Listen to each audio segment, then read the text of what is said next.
The reason that I decided to teach this class, it stemmed from just my love of animals. Just so amazed at the enthusiasm of the shelter staff, and then I started volunteering there because it was just something about the spirit of the place where I knew that something kind of special was happening there.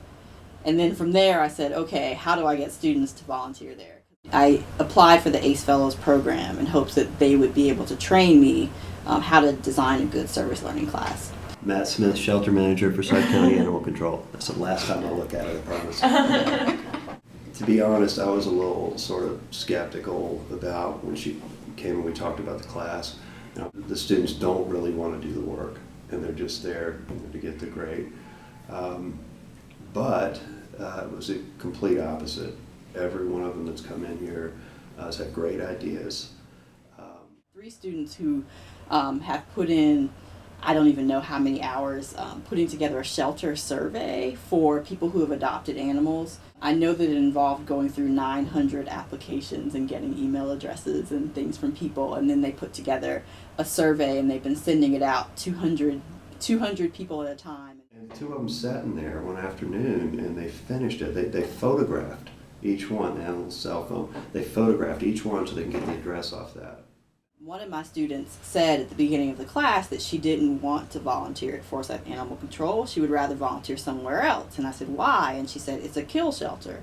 Sometimes you see things here that you wouldn't necessarily see, where she was from. A lot of seriously injured animals and very aggressive animals.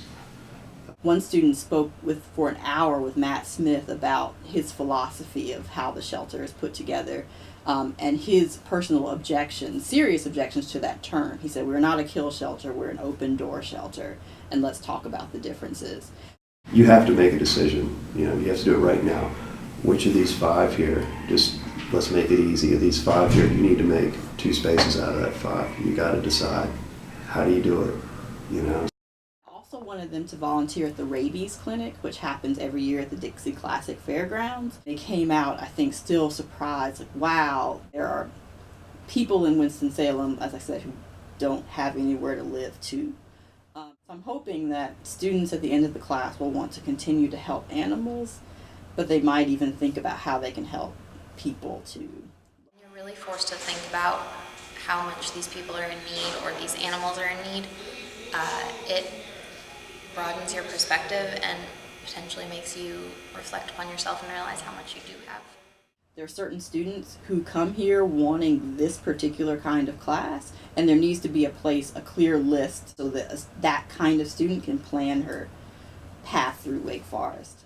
Animals make us human, because animals are very important to the human condition and to the human experience. But despite the fact that Wake Forest motto is Pro Humanitate, I'm hoping that this class still finds a way to live up to that ideal, even as we're working with animals.